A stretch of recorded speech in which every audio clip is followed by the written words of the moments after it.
नमस्ते शारदी देवी काशपूर्वासिनी ताहम प्रातम नित्यम दानम च देहि में। शारदा माता को मेरा नमस्कार हो। आज मैं आपको युद्ध के बारे में खास खास है बताने जा रहा हूँ। मैं बहुत आराम आराम से आपको समझाऊंगा। मेरी वीडियो को आप जो मैं बोलता हूँ आप उसको नोट कर सकते हैं। अगर नोट नहीं कर सकते हैं मेरी वीडियो बार बार देखें तो आपको सारी बातें समझ में आ जाएंगी। आज मैं विषय ले रहा हूं आकाश परिचय। क्योंकि हमारे जो शरीर है पंच महाभौतिक तत्वों से बना हुआ है। वायु, अग्नि, पृथ्वी, वायु, जल, आकाश। यानी आकाश, पृथ्वी, वायु, अग्नि और जल, ये 5 तत्व होते हैं। तो जो हमारा आकाश का तत्व होता है उसे ब्रह्म की उपाधि दी हुई है या भगवान कह लो। उसका अपना कोई स्वरूप नहीं होता है। हमारे कुछ तत्व ऐसे हैं जो हमें दिखाई भी देते हैं और समाप्त भी हो जाते हैं। जैसे हमारा वायु तत्व है, हमको दिखाई नहीं देता, हमको उसका सिर्फ एहसास होता है। वो हमारी चमड़ी से क्या हवा चल रही है, हवा चलेगी तो पेड़ पौधे हिलेंगे और हमें भी हवा लगेगी। और अग्नि, अग्नि के 2 रूप होते हैं। हर चीज के 2 पहलू होते हैं। अग्नि हमें दिखाई भी देती है और जब उसको बुझा देते हैं तो वो गायब भी हो जाती है। सारी अग्नि निराकार भी है और साकार भी है। और आकाश निराकार है, उसका कोई रूप नहीं है, सिर्फ हमें आभास होता आकाश है। जब हम ऊपर जाते हैं हवाई जहाज से या अंतरिक्ष से किसी से भी जाते हैं, आकाश का रूप नहीं दिखाई देता। ये हमारा सिर्फ आंखों का धोखा है। आकाश खाली होता, वहां कोई जगह नहीं होती, लेकिन हमें आभास होता है आकाश है। अब जल है, जल के भी 2 रूप होते हैं। एक तो पानी होता तरल पदार्थ, एक होती है बर्फ जम जाती है। इसके भी 2 पहलू होते हैं, बर्फ और पानी। अब रहा हमारा पृथ्वी। पृथ्वी तत्व हमें दिखाई देता है, इसका एक ही रूप होता है साकार। निराकार रूप तो जब होता है, जब हमारा शरीर समाप्त हो जाता है तो वो पृथ्वी पृथ्वी तत्व मिल जाता है। ये पृथ्वी हो गया। पृथ्वी, वायु, जल, आकाश। और तो ये तत्वों के बारे में मैंने पृथ्वी बता दी, आकाश बता दिया, वायु बता दी, जल बता दिया। इस तरह से मैंने आपके 5 तत्वों के बारे में बता दिया। वायु, अग्नि, जल, आकाश और अग्नि। तो जो हमारे आकाश में तेजपुंज चमकीले वस्तु पदार्थ दिखाई देते हैं, ये सूर्य हैं और चंद्रमा है और भी तारागण बहुत से होते हैं। आकाश का विस्तार इतना अभी तक कोई पता नहीं लगा पाया कि ये आकाश में कितने तत्व या पिंड जो हैं चमकीले हैं। लेकिन हाल फिलहाल हमने सूर्य तक ही हमारे ज्योतिष पहुंच पाई है। सूर्य हमें दिखाई देता है और सूर्य से ही प्रकाश से सारे चंद्रमा वगैरह चमकीले पदार्थ दिखाई देते हैं। सूर्य या तारागण आकाश में, इसका पूर्ण ज्ञान अभी तक नहीं। आजकल जो नासा चल रहा है वो तो अब दिखा रहे हैं, लेकिन हमारे ज्योतिष पुराण में इसकी व्याख्या पहले ही कर चुके हैं। नासा तो अब आया है ना कुछ सालों से, इससे पहले नासा नहीं था। हमारे पुराणों में या वेदों में इसकी रचना, वेदों में कह लो या पुराण कह लो, हमारे ऋषि मुनियों ने इसका सारा विवरण बता करके लिख दिया है। नासा तो अब खोज कर रहे हैं। ज्ञान हमारे यहाँ से गए और नाम हो रहा नासा का। सूर्य की अपेक्षा और भी अधिक प्रकाशवान, इससे भी बड़े अधिक प्रभावशाली तेजपुंज आकाश में है। वे हमारी पृथ्वी से इतना दूर हैं कि उस दूरी को हम अरबों खरबों मीलों में भी व्यक्त नहीं कर सकते। प्रकाश की जो रफ्तार होती है ना, प्रकाश रोशनी, जैसे हमारे सूर्य नारायण से जो रोशनी निकलती है उसकी स्पीड होती है 1,86,000 मील प्रति सेकंड में। मतलब 1 सेकंड में सूर्य की किरण पृथ्वी पर पहुंचने में लगता है। 1,86,000 मील में 1 सेकंड में पहुंच जाती है। अर्थात यदि पृथ्वी से 1,86,000 मील दूर कोई तेज रोशनी हो तो उस रोशनी की प्रकाश किरणों को पृथ्वी तक पहुंचने में 1 सेकंड का समय लगता है। बहुत से तारागण पृथ्वी से इतने दूर हैं कि उनका प्रकाश को पृथ्वी तक पहुंचने में सैकड़ों वर्ष लगते हैं। इसी से उनकी दूरी का अनुमान लगाया जा सकता है। इसके बाद हमारे जो आकाश में है कि 7 तारों का मंडल होता है, उसे कहते हैं सप्तऋषि। वो 7 जो तारे होते हैं वो ऐश के नुमा में 7 तारे दिखाई देते हैं। रात को आप देखेंगे तो आपको 7 तारों का पुंज दिखाई देगा हो, वो ऐश के टाइप में होता हुआ है। यानी सप्तऋषियों का मंडल जो है 13 लाख योजन, एक योजन में 4 कोस होते हैं। 13 लाख योजन ऊपर ध्रुव लोक है। उन सबके आधार स्तंभ रूप से ध्रुव है। बहुत से शास्त्रों में यह आकाशीय विस्तृत तारा मंडल का शिशुमार का नाम से वर्णन है। और यह शिशुमार कुंडली मारे हुए और इसका मुख नीचे की ओर है। इसकी पूंछ के सिरे पर ध्रुव स्थित है। इसके कट प्रदेश में सप्तऋषि है। यह शिशुमार, इसे कहते हैं शिशुमार। इस यह पौराणिक मत है कि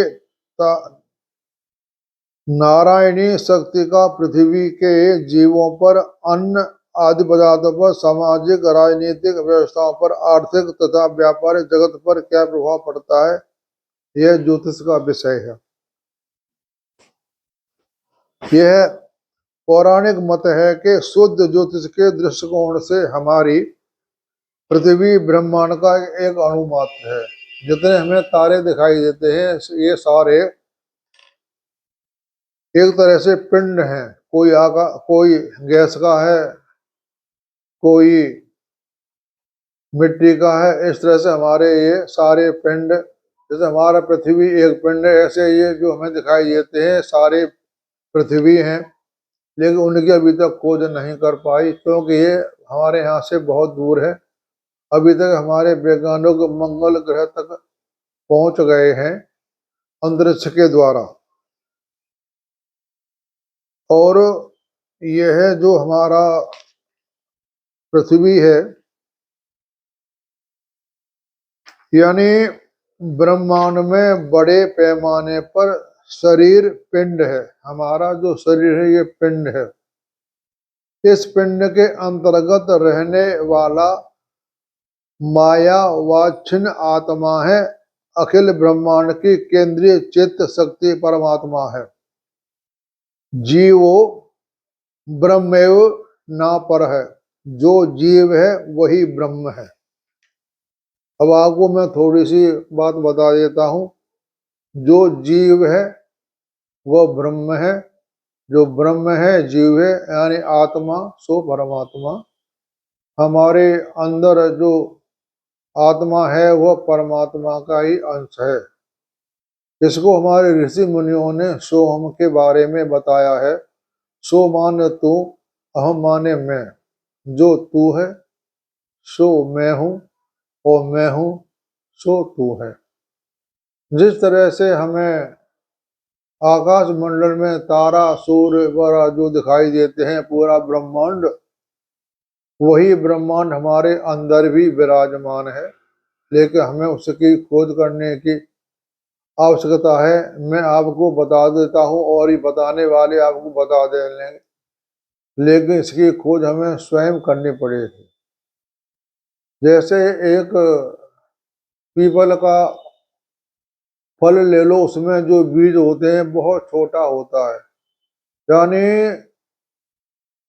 एक सुई के नोक के बराबर बीज होता है पीपल का या बरगद का। और उसको हम जब जमीन में बो देंगे तो वो बड़ा विशाल रूप बना लेता है। यानी हमारे अंदर ब्रह्मांड का एक बीज है। उस बीज को जब हम बो देंगे, यानी जब हम मेहनत करेंगे, वही अपना ब्रह्मांड स्वरूप पूरा बड़ा होकर के सारा कुछ बतला देगा। जो हमें बाहर दिखाई देता है वह सब हम अपने अंदर भी देख सकते हैं। इसकी मैंने वीडियो भी बहुत से अपने YouTube पे बना रखी हैं, वो आप सुन सकते हो। मैंने उसमें प्राणी है, आत्मा है, परमात्मा है, इन सब के बारे में बता चुका हूँ कि ब्रह्म क्या है, जीव क्या है, उसको कैसे देखते हैं। ये सारी वीडियो आप मेरे YouTube पर देख सकते हैं। यानी जो हम बाहर है ब्रह्मांड, वो हमारे अंदर भी है। हमें अपने अंदर ही ब्रह्मांड की खोज करनी है। वह कुछ लोम विलोम क्रियाएं होती हैं, प्राणायाम होते हैं, उसके बाद ध्यान लगाया जाता है। ध्यान के बाद ही हमें सब कुछ आहिस्ता आहिस्ता पता पड़ता है। इसमें कुछ समय लगता है, इतना जल्दी से ये प्राप्त नहीं होता है। तो जैसे जो नारायण में है वह नर में है, जो नारायण के अंदर है वो नर में है। यानी मेरा कहने का मतलब यह है कि हम ब्रह्मांड के बीच में रह रहे हैं। कोई भी प्राणी समुदाय ब्रह्मांड के बीच में रह रहा है, ये तो सब हम देख ही रहे हैं। लेकिन एक बात मैं आपको और बता दूं कि हमारे अंदर भी ब्रह्मांड है। यानी ब्रह्मांड हमारे अंदर है और हम ब्रह्मांड के अंदर रह रहे हैं। यानी एक दूसरे का पूरक कह लो। यानी जो जीव है वही ब्रह्म है, जो ब्रह्म है वही जीव है। कुछ बातें ऐसी होती हैं जिसका कि हम आपको प्रमाण लेकर के बातें नहीं बता सकते, सिर्फ विश्वास की बात होती है। सारा खेल विश्वास का है। विश्वास है तो परमात्मा है, नहीं तो कुछ भी नहीं है। हम कोई भी काम करेंगे, हम विश्वास लेकर के काम करेंगे। किसी से हमने कोई विद्या सीखनी है, जब तक उस गुरु पर हमारा विश्वास नहीं होगा हम विद्या नहीं सीख सकते। क्योंकि हमारे मन में यह भ्रम रहता है, अरे यार ये तो ऐसे ही कहते रहते हैं, पता नहीं है भी या नहीं है। गुरु सिर्फ आपको रास्ता बता सकता है, चलना पड़ेगा आपको स्वयं को। कोई भी विद्या के बारे में कितने समय में आप सीख जाएंगे ये आपके ऊपर निर्भर करता है। इसमें थोड़ी मेहनत करनी पड़ती है। हमें परमात्मा ने 24 घंटे दिए हैं। 24 घंटे के अंदर हमें सोना भी है, काम भी करना है और अपना घूमना फिरना भी है, सारे काम करने हैं। तो जिसको किसी विद्या को प्राप्त करनी है तो उसके लिए समय मान लें कि हमें 12 घंटे काम करना है, 6-7 घंटे सोना है, बाकी सोच क्रिया करनी है।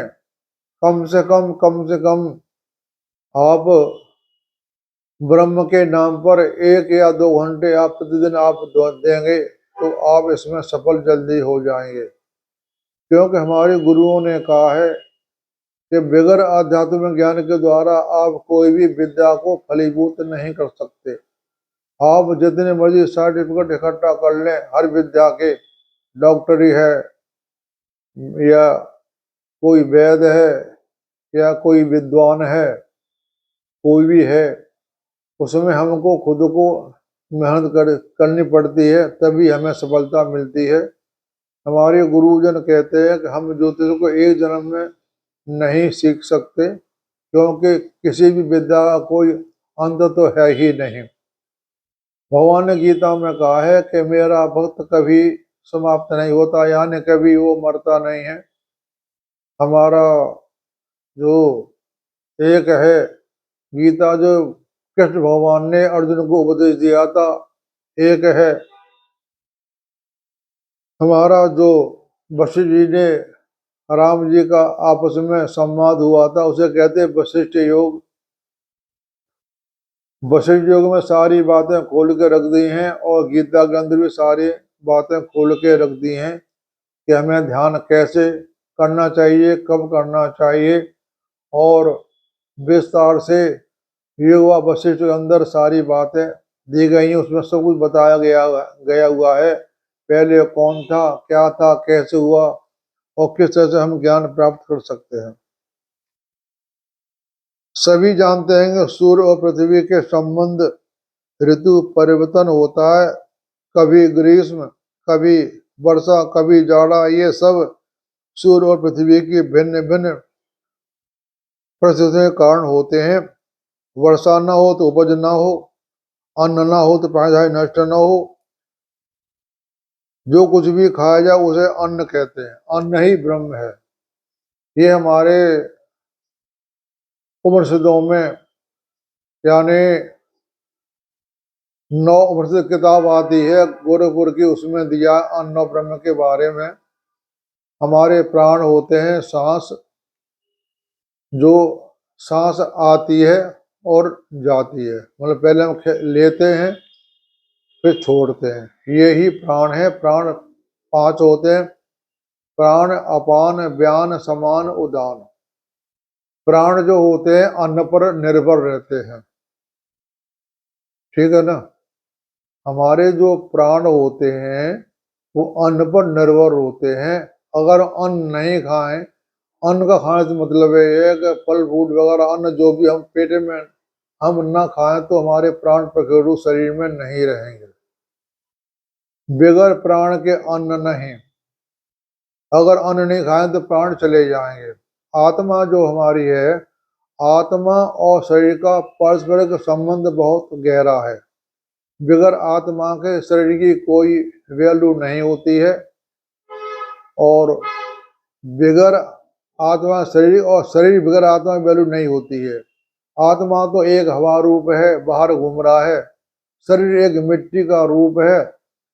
आत्मा नहीं है तो शरीर मिट्टी है, और मिट्टी बेकार है। जब आत्मा उस मिट्टी के अंदर प्रवेश कर जाती है तो वह शरीर बन जाता है। तो आत्मा के बगैर शरीर की वैल्यू नहीं, और शरीर के बगैर आत्मा की वैल्यू नहीं होती है, यानी दोनों का घट संबंध है। अन्न ही ब्रह्म है। ये उपनिषदों में एक इसकी पूरी कहानी बताई हुई है, इसकी मेरी वीडियो पर दी हुई है। एक पुत्र ने अपने पिताजी से कहा, पिताजी मुझे ब्रह्म के बारे में बताओ। तो उन्होंने कहा कि बेटा ब्रह्म के बारे में तुम्हें तपस्या करनी पड़ेगी, तभी ब्रह्म को आप प्राप्त कर सकते हो। ब्रह्म को ला करके मैं आपको हाथ में नहीं दे सकता। तो उन्होंने कहा कि जो अन्न अन्न है वही ब्रह्म है। पहले अन्न लिया, फिर प्राण लिया, प्राण के बाद आत्मा लिया, आत्मा बाद चेतन का ब्रह्म बताया, उसके बाद बताया परमात्मा, जिसे परमानंद कहते हैं। अन्न, प्राण, मन, चैतन्य और परमात्मा, ये हमारे 5 चीजें हैं। तो उन्होंने जब भी तपस्या की तो उन्होंने कहा बेटा अभी और तपस्या करो। उन्होंने तपस्या करते करे जब परमानंद आनंद पर पहुंच गए तब उन्हें पता हुआ कि हाँ ये है ब्रह्म है। यानी मेन बात तो ये है कि अन्न ही ब्रह्म है। अन्न के बारे में सारी बातें चलती है। अन्न होता है, प्राण होता है, मन होती है, आत्मा होती है, और होती है परमात्मा। इस तरह से मैंने आपको परमात्मा के बारे में बता दिया। और आपको एक बात और बता देता हूं, चाहे कितना देश कोई धनी क्यों न हो, अमेरिका है, रूस है, सऊदी अरब है, तो यानी हमारा जो भारत देश है, यहाँ पर सर्दी भी है, गर्मी भी है, बरसात भी है। मतलब हमारे भारत देश में सारे मौसम मिलेंगे आपको। बर्फ भी पड़ती है, सर्दी भी पड़ती है, गर्मी भी पड़ती है और बरसात भी होती है। बाहर के देशों में ऐसा नहीं, जैसे चेरापूंजी है, वहां पर ज्यादातर बरसात होती रहती है। अमेरिका में ठंड पड़ती रहती है, रेगिस्तान में गर्मी रहती है। यानी किसी भी देश में हमारे ये चारों मौसम नहीं मिलेंगे। यहाँ बसंत ऋतु भी आती है। सबसे महान देश हमारा भारत है। वो एक बात की बात है, लोग नेता लोग क्या करते हैं उस बात को हम यहाँ नहीं लाएंगे, कौन क्या करता है, लेकिन हमारा भारत देश सबसे महान है। यहाँ पर बरसात होती है, फिर ठंड पड़ती है, फिर बसंत ऋतु आती है, फिर गर्मी पड़ती है, फिर बरसात होती है। यहाँ हमको हर मौसम का अनुभव होता है और हम सभी का बड़ा आनंद उठाते हैं।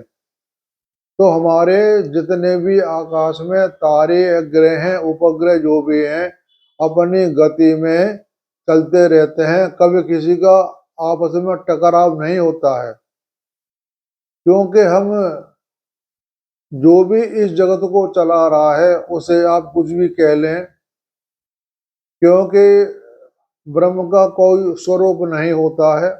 हम जिसको ब्रह्म मान लेते हैं, जिसको अपना मान लेते हैं, ये भगवान है, उसी रूप में आपको ब्रह्म दिखाई देगा। ब्रह्म का अपना स्वरूप कोई नहीं है। हमने गुरु मान लिया, गुरुर ब्रह्मा गुरुर विष्णु गुरुर्देवो महेश्वर गुरु साक्षात परब्रह्म तस्मै श्री गुरुवे नमः। यानी ब्रह्म का अपना स्वरूप कोई नहीं है। ब्रह्म का स्वरूप जीता जागता इंसान की मूर्ति है। जो इसमें मुख्य जो कलाकारी है, या इसको जिसने निर्माण किया है, वो जो भी शक्ति है, शक्ति कह लो, ब्रह्म कह लो, इस दुनिया को जो भी चला रहा है वही ब्रह्म है। उसका स्वरूप कोई नहीं है। जब हम पैदा होते हैं तो हम अपने माता पिता को ही देखते हैं। यह एक ब्रह्म की बनाई हुई मूर्ति है। इसी में यह ब्रह्म का वास है। हम इंसान लोग जो मूर्ति बनाते हैं वो तो हमारा ठीक है। हमने किसी भी चीज की साधना करनी हो तो हमने उसका पहले रूप बना करके मन में धारणा करनी है, उसके बाद हम जाएंगे निराकार पे। हमारा और कोई स्तंभ नहीं होगा। मान लिया कि ब्रह्म निराकार है, हम उसको माने कैसे? वो तो हवा है, हवा में तीर हम कहाँ मारेंगे? हमें इसको प्राप्त करने के लिए किसी को आधार बनाना पड़ेगा। हम जब कोई लाइन खींचते हैं पेन से तो पहले बिंदी लगती है, बिंदी के बाद वो लाइन आगे जाती है। हमारा कोई आधार ही नहीं होगा तो हम ब्रह्म को प्राप्त नहीं कर सकते हैं। गीता में भगवान ने कहा है, साकार और निराकार दो रूप हैं भगवान के। साकार पहले आप मानेंगे, उसके बाद आपको निराकार की प्राप्ति अपने आप ही हो जाएगी। यानी हमारे जो भगवान है वो माता है, पिता है, फिर हमें जो ज्ञान देता है गुरु वो है, फिर हमें आध्यात्मिक ज्ञान देता है वो गुरु है। यानी जिससे हमने जो बात सीखी वही हमारा गुरु हो गया, वही हमारा परमात्मा हो गया, वही हमारा ब्रह्म हो गया। हम जिस पर विश्वास कर लेते हैं वही हमारे लिए ब्रह्म है। अगर विश्वास नहीं है तो आप कुछ नहीं सीख सकते। ब्रह्म के बारे में या जो पावर, जो शक्ति है दुनिया को जो चला रही है, उसके बारे में हम आपको कोई प्रमाण नहीं दे सकते, सिर्फ आपको समझा सकते हैं। यानी कहने का तात्पर्य यह है कि एक मोटी सी बात आप मान लो या समझ लो, जो सूर्य है वह एक अग्नि का पिंड कहते हैं, लेकिन वो वास्तव में है क्या, इसकी खोज किसी ने अभी तक कर नहीं पाई है और ना ही कोई कर पाएगा। यानी ब्रह्म स्वरूप ये तेज स्वरूप ज्योति अग्नि ज्योति है, यानी जो ब्रह्म है ज्योति स्वरूप है, वो हमें दिखाई भी देता है। हम कोई कहीं आग लगाते हैं या खाना बनाते हैं, लकड़ी जलाते हैं, हमें अग्नि दिखाई देती है। जब हमारा काम समाप्त हो जाता है तो उसको बुझा देंगे तो वो कहाँ जाती है। यानी मेरा कहने का मतलब यह है कि हमारे आकाश से जो भी उत्पन्न होता है वो आकाश में ही विलीन हो जाता है। आप देखते हैं बरसातों में बरसात होती है, बिजली कौंधती है, बड़ी जोर से कौंधती है, धरती पर पड़ती है तो पेड़ फट जाते हैं, इंसान कोई लपेटे में आया तो वो भी मर जाता है, पेड़ फट जाते हैं, धरती में गड्ढा सा हो जाता है और बाद में वो अलुप हो जाती है। वो कहाँ जाती है? आकाश में। यानी हमारे शक्ति पावर आकाश से ही निकलती है और आकाश में ही विलीन हो जाती है। सारे चार जो तत्व हमारे बचे, वायु, जल, अग्नि, पृथ्वी, ये चार तत्व आकाश से ही निकलते हैं और आकाश में ही समा जाते हैं। कहाँ जाते हैं इसका हमारे पास कोई प्रमाण नहीं है, सिर्फ आपको विश्वास करना पड़ेगा। विश्वास आप ऐसे ही कर लो कि अग्नि को जब जलाते हैं, जब बुझाते हैं तो वो कहाँ जाती है। आत्मा जब शरीर से में प्रवेश करती है, कब करती है और कब निकलती है, इसका कोई हमारे पास प्रमाण नहीं है। कोई तो ये कहता है कि जब माँ के गर्भ में जीव पैदा होता तभी चला जाता है, लेकिन इसका कोई हमारे पास प्रमाण नहीं है, हमें विश्वास ही करना पड़ेगा। और कोई भी जीव होता है उसके अंदर ब्रह्म का वास रहता है। तो यानी मेरा तो मत यह है कि जब भी माँ के गर्भ में कोई जीव पलता है तो तभी उसमें ब्रह्म का वास, आत्मा का वास हो जाता है। हाँ, ये है कि माँ के पेट में रह करके माँ के पेट के द्वारा उसको दूध, खाना पीना सब कुछ मिलता रहता है और 9 महीने के बाद वो बच्चा बाहर पैदा होता है, फिर वह समाज में आता है, फिर वो सारी कुछ बातें सीखता है। एक बात मैं आपको बता देता हूँ कि जैसे हम जल और अग्नि ले लें, अग्नि जल का आपस में संबंध नहीं है, बैर एक तरह का। अगर अग्नि पर हम पानी डाल देंगे तो अग्नि गायब हो जाएगी, ठीक है ना। अग्नि जल रही है, पानी डाल देंगे तो अग्नि वहां से गायब हो जाएगी, मतलब जल का अग्नि का वास नहीं है। लेकिन देखो परमात्मा की ऐसा बना रखा नियम, हमारे अंदर वायु भी है, अग्नि भी है, जल भी है, पृथ्वी भी है, आकाश भी है, चारों मिलकर के रहते हैं। इसमें किसी का कोई भेदभाव नहीं है।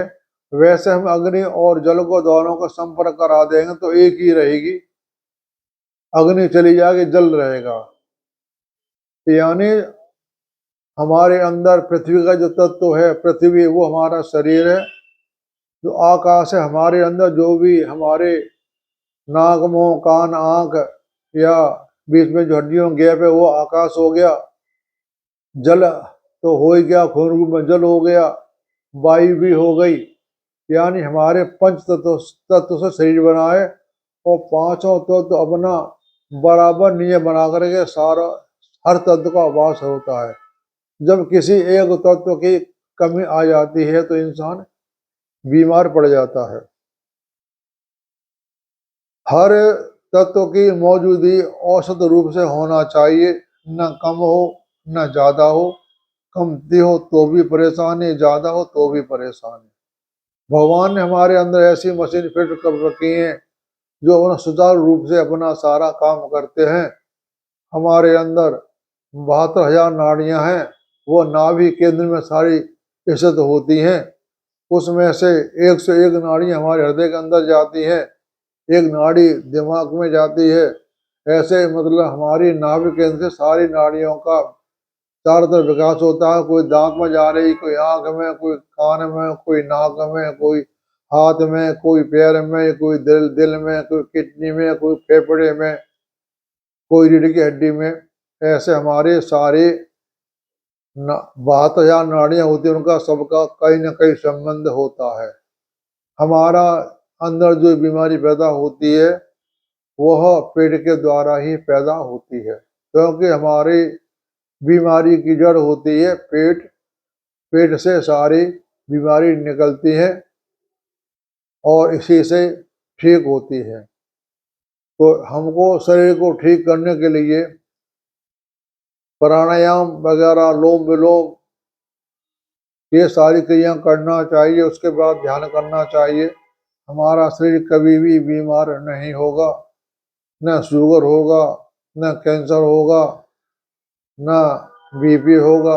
कोई बीमारी हमको छू नहीं सकती है।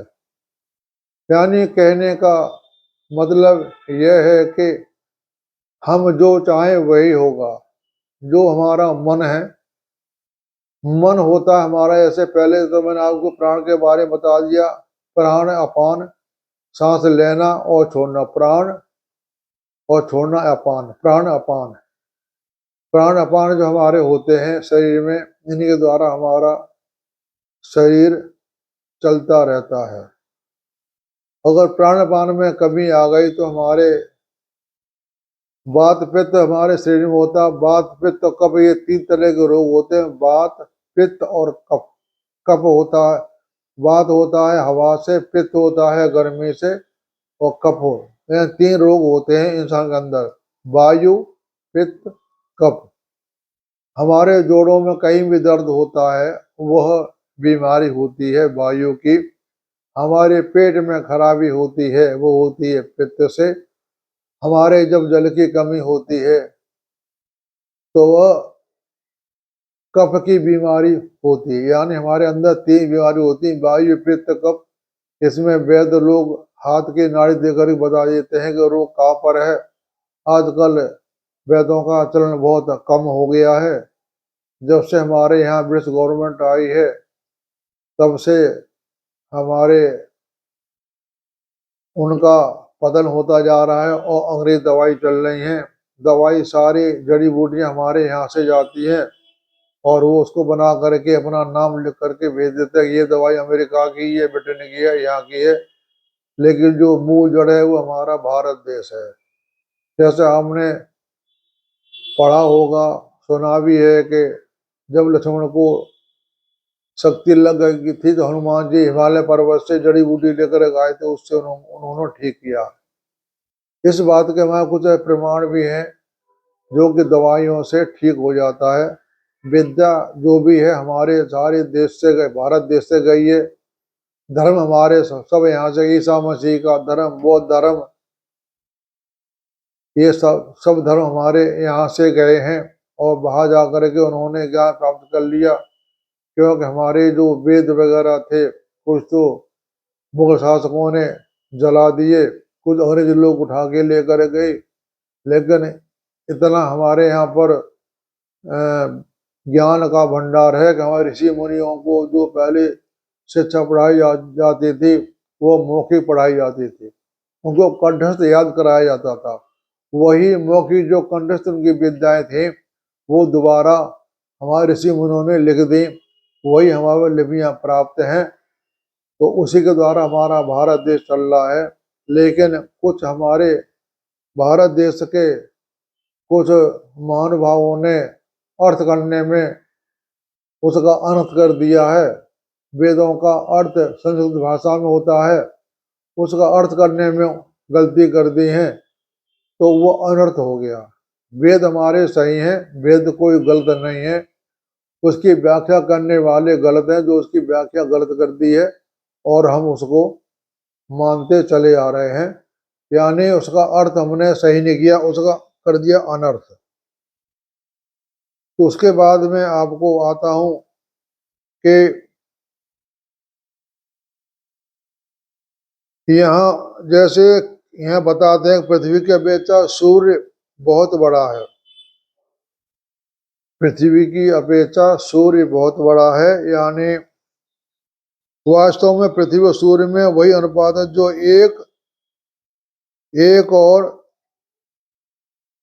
पृथ्वी से 9.5 कई मील दूर है। यानी एक बॉल और एक पृथ्वी का आकार जितना अंतर है उतना ही अंतर है सूर्य में और पृथ्वी में। तो इसके लिए ना तो कोई सड़क है ना कोई मील के पत्थर हैं। जो हमारे ऋषि मुनियों ने आकाश के बारे में जो कुछ बताया है वो पहले ही सारा लिख करके रख गए हैं। और इस समस्या को हल करने के लिए जिस हमारे पृथ्वी घूमती है उस पर या उसके आसपास स्थित नक्षत्रों में से 27 नक्षत्र चुने गए। यानी जैसे हमारे रोड पर पे पत्थर के मील लगाए जाते हैं कि ये मील 2 मील, ऐसे हमारे 27 नक्षत्र चुने गए हैं। और इन 27 नक्षत्रों में वह काम लिया जाता है जो मील के पत्थरों से लिया जाता है। यदि कोई मोटर दिल्ली से कलकत्ते के लिए रवाना हो तो हम उससे गणना प्राप्त कर लेते हैं। हमारे 27 नक्षत्र होते हैं। अब मैं बता रहा हूँ आपके नक्षत्र के बारे में, जिससे हमारे ग्रह उपग्रह अपने रास्ता में घूमते रहते हैं, इनका कभी आपस में टकराव नहीं होता है। 27 नक्षत्र होते हैं। हमारे टोटली 9 ग्रह होते हैं। 9 ग्रह में आपको बता देता हूँ, सूर्य, चंद्रमा, मंगल, बुध, बृहस्पति, शुक्र, शनि, और 2 ग्रह गए राहु केतु। राहु केतु जो ग्रह होते हैं ये छाया मात्र है, इनका कोई पिंड नहीं है। लेकिन हमने हमारे ज्योतिषियों आचार्यों ने मुनियों ने नवग्रहों के बारे में ही लेकर के पूरी व्याख्या की है। नवग्रह के बारे में जब तक हमें ज्ञान प्राप्त नहीं होगा तब तक हम ज्योतिष के बारे में कुछ नहीं सीख सकते। राहु के तो मतलब ये है, जब कोई भी ग्रह एक दूसरे के सामने आता है तो वहाँ छाया पड़ जाती है, जब वो चला जाता है तो वो छाया खत्म हो जाती है। इसे कहते हैं राहु और केतु। राहु कहते हैं जब ग्रह के पास आता है छाया पड़ जाती है, जब उससे आगे चला जाता है तो वो पतली लेन पड़ जाती है, यानी एक सांप का आकार। फन पहले मोटी छाया, फिर धीरे धीरे छाया वो कम होती जाती है, उसे कहते हैं राहु केतु। राहु केतु तो हमारे हमारे जो ज्योतिष में है नवग्रहों के ऊपर ही दशा दिशा लगा करके हम उसके बारे में पता करते हैं कि इसका समय कब अच्छा आ रहा है कब खराब आ रहा है। हमारे ज्योतिष के में 12 घर बनाए जाते हैं और 12 ग्रहों के अंदर नवग्रह होते हैं। जैसे हम घोड़ा हाथी जो हम खेल खेलते हैं आपस में, तो नवग्रहों 12 ग्रह के अंदर 9 ग्रह घूमते रहते हैं और उन 9 ग्रहों के घूमने पर जो पृथ्वी पर जीव पैदा होता है उसका उसका उसके ऊपर असर पड़ता है। यानी 9 ग्रह अपने हर जीव पर उसका प्रभाव होता है। यानी जो हमारा ब्रह्म होता है वह चाहे कीड़ा हो, चाहे गंदगी हो, चाहे सफाई हो, जीव तो हर जगह रहता है। गंदगी के अंदर भी जीव रहता है, पानी में भी रहता है, पृथ्वी के अंदर भी रहता है। तो जीव उत्पत्ति होती है वो हर जगह ब्रह्म रहता है। ब्रह्म का वास हर जगह होता है, चाहे गंदगी हो और चाहे साफ एरिया हो। ऐसा नहीं कि जहाँ गंदगी हो ब्रह्म नहीं है। जहाँ गंदगी है वहाँ कीड़े मकोड़े होते हैं, उनमें जीव होता है। वो जीव होता है वो ब्रह्म ही होता है। तो इस तरह से हमने जो हमारे जो नवग्रह होते हैं, नवग्रह के लिए हमने एक ग्रह के लिए 3 नक्षत्र चुनते हैं। एक ग्रह में 3 नक्षत्र होते हैं तो 9 ग्रह हो गए, 9 तिया 27। तो सबसे पहले हमारे ज्योतिषी आचार्यों ने किसी ने सूर्य को लिया पहले, किसी ने केतु को लिया पहले। इस तरह से हमारे ये 9 नक्षत्र होते हैं तो अब मैं आपको बता देता हूँ 27 नक्षत्र कौन कौन से होते हैं। हमने 9 ग्रहों की रचना बनानी है। सीधी लाइन में लिख लें 9 गिनती, 9 करके 3 बार लिख लेंगे, फिर हम लिखना चालू करेंगे। पहले नंबर पर अश्विनी, 2 पर भरणी, 3 पर कृतिका, 4 पर रोहिणी, 5 पर मृगशिरा, 6 पर आर्द्रा, 7 पर पुनर्वसु, 8 पर पुष्य, 9 पर अश्लेषा। हमने 9 ग्रह लिख लिए और 9 ग्रह के बाद हम चलेंगे, पहले के सामने गिनती आएगी 10 मघा, 11 पूर्व फागुनी, 12 उत्तरा फागुनी, 13 हस्त, 14 चित्रा, 15 स्वाति, 16 विशाखा, 17 अनुराधा और 18 नंबर आ गया ज्येष्ठा का। ये आपने ग्रहों की गिनती भी याद करनी है। मैं आपसे पूछूं कौन सा ग्रह का नंबर कौन सा है, ये आपको याद करना पड़ेगा कि फलाना नंबर ग्रह यह होता है। उसके बाद हमारा चला 19वां मूल नक्षत्र, 20वां पूर्वाषाढ़ा, 21 उत्तराषाढ़ा, 22 श्रवण, 23 धनिष्ठा, 24 शतभिषा, 25 पूर्व भाद्रपद, 26 उत्तर भाद्रपद और 27 रेवती। इस तरह से हमारे ये 9 के 27 ग्रह हो गए। अब मैं आपको बता देता हूं, अश्विनी मघा मूल का स्वामी हो गया केतु, भरणी पूर्व फागुनी और पूर्वाषाढ़ा इसका हो गया शुक्र, कृतिका उत्तरा फागुनी और उत्तराषाढ़ा हो गया सूर्य, और 3 नक्षत्र हो गए रोहिणी, हस्त और श्रवण। ये 3 नक्षत्र हो गए चंद्रमा के। अब ये मृगशिर, चित्रा, धनिष्ठा ये हो गए मंगल के, इसका स्वामी मंगल है। उसके बाद आ गया आद्रा, स्वाति और शतभिषा, ये हो गए राहु, इसका स्वामी राहु है। उसके बाद आ गया आपका गुरु, गुरु को हो गया पुनर्वसु और विशाखा और पूर्व भाद्रपद। शनि के हो गए पुष्य, अनुराधा, उत्तर भाद्रपद। उसके बाद हो गया अश्लेषा, ज्येष्ठा और रेवती।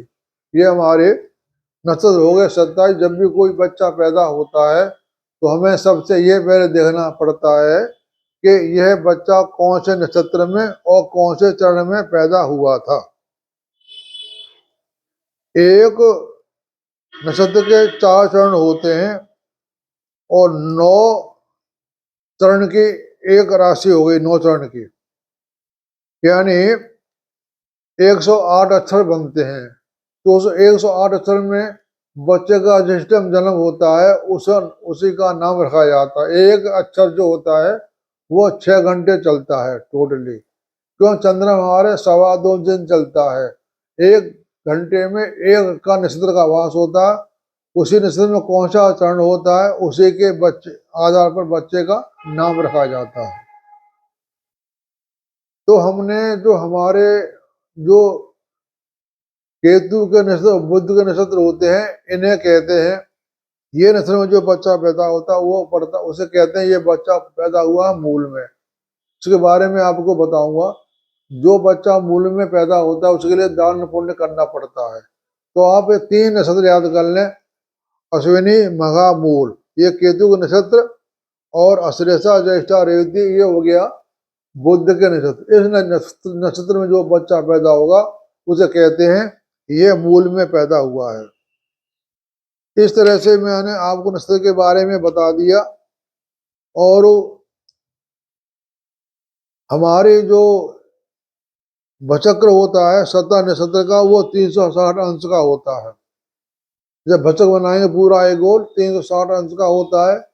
एक राशि 30 अंश की होती है, 12 राशि 12 36 360 अंश हो गए। एक राशि 30 अंश की होती है। नक्षत्र मैंने आपको बता ही दिया। राहु केतु के बारे में आपको बता दिया। राहु केतु होते हैं, यह उपग्रह होते हैं, ये दिखाई नहीं देते हैं। मैंने आपको बताया था जब कोई भी ग्रह किसी के सामने से गुजरता है तो वहां छाया पड़ जाती है, जब उससे दूर हटता है तो वो छाया होते होते खत्म हो जाती है। हमारी पृथ्वी के दो पोल हैं, नॉर्थ पोल और साउथ पोल। ऐसे ले लीजिए आप, ऊपर ध्रुव में एक साउथ पोल, एक नॉर्थ, एक उत्तर पोल, एक दक्षिण पोल, दो पोल होते हैं। और उसी के बीच में हमारी पूरे देशों का वास पृथ्वी पर रहता है। जैसे हमारा इनके बारे में ही हमारी दशा होती है, 120 साल की दशा होती है। टोटली ग्रहों की दशा होती है 120 साल होती है। तो आपको मैं हर ग्रह के बारे में दशा बता देता हूँ कि एक दशा होती है वह कितने साल की होती है। तो आप पेन का ले लें और उसको आप नोट कर सकते हैं कि एक दशा कितने साल की होती है। तो सबसे पहले हम आएंगे केतु पर मेरी बात को आप लिख सकते हैं तो आपको याद रहेगा। आपको मेरी वीडियो बार बार देखनी पड़ेगी या नोट कर लेंगे तो आप उसको बार बार पढ़ते रहेंगे तो आपको दशाओं के बारे में पूरा ज्ञान प्राप्त हो जाएगा। तो सबसे पहले लेते हैं हम केतु। केतु की जो दशा होती है वह होती है 7 साल की, ठीक है ना।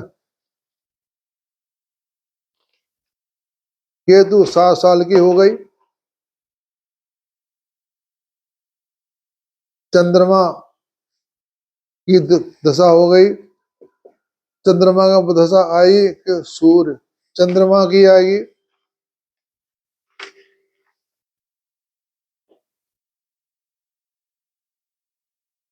तो ये आप लिख लें केतु। केतु दशा आएगी हमारी 7 साल। और उसके बाद आई शुक्र की 20 साल। सूर्य की आएगी 6 साल। चंद्रमा की आएगी 10 साल। मंगल की आएगी 7 साल।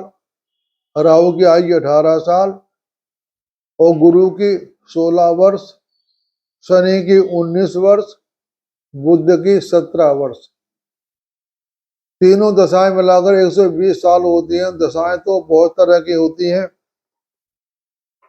ये सबसे ज्यादा हमारा जो दशाओं का जो काम होता है वो विंशोत्ती दशा ही काम ज्यादा फलादि सटीक निकलता है।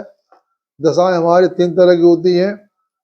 जैसे हमारा ये हो गया केतु हो गया तो दशाएं में 3 गिनी जाती हैं। दशाओं के बारे में जो हमें मुख्य ज्ञान प्राप्त करना होता है दशाएं 3 ली जाती हैं। एक दशा जो किसी भी ग्रह की होती, किसी के साथ किसी की 10, तो सारा फल वही नहीं देगी। हर ग्रह के अंदर जो हमारे 9 ग्रह होते हैं, एक ग्रह के अंदर 8 ग्रहों का भी टाइम आएगा। हर ग्रह के अंदर दशा का टाइम आएगा। जैसे हमारा केतु है, केतु में दशा शुक्र की आती है। अंत दशा केतु की आएगी, फिर शुक्र की आएगी 1 साल 2 माह। और शुक्र में शुक्र दशा 3 साल 4 महीना। अंतर आएगा सूर्य का 1 साल। यानी महादशा, अंतदशा और प्रत्यंदशा। जैसे केतु में प्रत्यंदशा जो आएगी वो शुक्र की आएगी। यही फल हमें कुंडली में फल निकालेंगे। कोई भी ग्रह की महादशा चल रही है उसे हम अंतदशा देखेंगे, फिर देखेंगे प्रत्यंदशा। तो केतु को बता दी, केतु अंतदशा केतु की आ गई, फिर शुक्र की अंतदशा आ गई, फिर शुक्र में अंतदशा आ गई, फिर प्रत्यंदशा आएगी सूर्य की। उसके बाद सूर्य की महादशा में पहले सूर्य की अंतदशा आएगी, फिर चंद्रमा की प्रत्यंत दशा आएगी। इस तरह चंद्रमा में की 10 साल है, इसमें पहले चंद्रमा की आएगी अंतर्दशा 10 माह की, फिर प्रत्यंदशा आएगी मंगल की, उसके बाद मंगल की महादशा लगेगी, उसमें प्रत्यंतर आएगी मंगल की, फिर राहु की आएगी प्रत्यंदशा। जो प्रत्यंदशा आएगी वही फलादेश हमारी कुंडली में देगी, अच्छा या बुरा वो हमें देखना होता है। राहु किस घर में बैठा है और किसकी राशि में बैठा हुआ है। कि राहु और ग्रह की कोई राशि नहीं होती है, वैसे ज्योतिषी लोग बता देते हैं, लेकिन हमारे गुरु ने हमको यह नहीं सिखाया। जब वो पिंड ही नहीं होता तो उनका कोई घर ही नहीं होता। ये जिसके घर में बैठे हैं होते हुए उसी का फल देते हैं। राहु की राहु की दशा आ गई आपकी 18 साल, इसे प्रत्यंतर आ गई 2 साल 8 महीने 12 दिन, और प्रत्यंतर आ गई 2 साल 4 महीना 24 दिन बृहस्पति की। अब चलते हैं गुरु पे। गुरु की महादशा चली 16 वर्ष, 16 वर्ष में प्रत्यंतर चली गुरु की 2 साल 1 महीना 18 दिन, उसमें प्रत्यंतर दशा चली शनि की 2 साल 6 महीने 12 दिन। उसके बाद शनि की दशा महादशा चली 19 साल की, प्रत्यंतर दशा चली शनि की 3 साल 3 दिन, और प्रत्यंतर दशा चली बुध की 2 साल 8 महीने 9 दिन। उसी तरह बुध की महादशा चली 17 वर्ष, इसमें अंतर्दशा चली बुध की 2 साल 4 महीना 27 दिन, और प्रत्यंदशा चली 11 महीना 27 दिन। इस तरह से महादशाओं के अंदर प्रत्यंदशा चलती है। ठीक है ना। ये 3 दशा लेकर के हम फलादेश करते हैं। और आपको एक बात बता देता हूं कि हमारे जो ग्रह होते हैं 9 ग्रह होते हैं, लेकिन जो राशियां होती हैं वो 7 ग्रहों के बीच में बटी हुई होती है। राशि हमारी हो गई 12, एक राशि के अंतर्गत दो भाव आते हैं, मतलब 2 राशियों का स्वामी एक होता है, दो राशियों का स्वामी एक होता है, लेकिन सूर्य और चंद्रमा की राशि एक ही होती है। अब आपको बता देता हूं, सूर्य की राशि सिंह राशि 5वें नंबर पर, और चंद्रमा की राशि हो गई हमारी कर्क राशि 4 नंबर। आपको राशियों की गिनती करना याद बहुत जरूरी होता है, क्योंकि जब कुंडलियां बनाते हैं 12 घर बनाते हैं, उसमें राशि की अंक का गिनती लिखी जाती है, 1 2 3 4 5 6। जैसे 6 का कन्या राशि हो गई, 1 का मेष राशि हो गई। अब आपको बता देता हूं कि मंगल ग्रह जो होता है उसकी राशि होती है 2, मेष और वृश्चिक राशि। ठीक है। अब चले बुध की राशि होती है 3 और 6, मिथुन और कन्या। आए बृहस्पति, बृहस्पति की राशि होती है 9 और 12, धनु और मीन। उसके बाद आ गए हम शुक्र पर। शुक्र की राशि होती है वृष 2 नंबर और 7 नंबर तुला। अब आए शनि पर। शनि की राशि होती है 10 और 11, मकर और कुंभ। ठीक है। इस तरह से हर 7 ग्रहों के सूर्य चंद्रमा को छोड़ करके 5 ग्रहों की अंतर्गत 2 राशि होती है। राहु जिस घर में बैठा होता है, जिस राशि का होता है, उसी का फल वह देगा, ये अपना फल नहीं देगा। ऐसा हमारे गुरुओं ने पढ़ाया है, और मैं भी बता रहा हूँ कि राहु जो केतु होते हैं जिस घर में बैठे होते हैं उसके स्वामी का ही फल देते हैं। उस राशि का स्वामी कुंडली में स्थिति क्या है वो हमें देखनी पड़ेगी। यह बात मैं आगे आपको सारी बातें आहिस्ता आहिस्ता बताऊंगा। जितनी बातें मैंने आपको बता दी ये आपको कंठस्थ याद करनी पड़ेंगी। नक्षत्र के आपको कंठस्थ करना चाहो कर सकते हैं, लेकिन राशियों की कंठस्थ करना बहुत जरूरी होता है। कंठस्थ राशि का जो होता है वो करना बहुत जरूरी होता है, क्योंकि हम कुंडली में गिनती लिखते हैं, कुंडली में कोई हम राशि नहीं लिखते हैं। मंगल की 1-8, मेष और वृश्चिक, बुध की कन्या और मिथुन, बृहस्पति की 9 धनु, 12 मीन, शुक्र की वृष 2, तुला 7, शनि की मकर 10, 11 कुंभ। अब आगे आपका शनि की बात और रवि की तो आपकी सिंह राशि और चंद्रमा की कर्क राशि। इन जो 5 राशियां होती हैं इनमें मूर्तिकों राशि होती है, वो भी मैं आपको बाद में बताऊंगा। मूर्तिकों राशि और राशि का क्या प्रभाव होता है।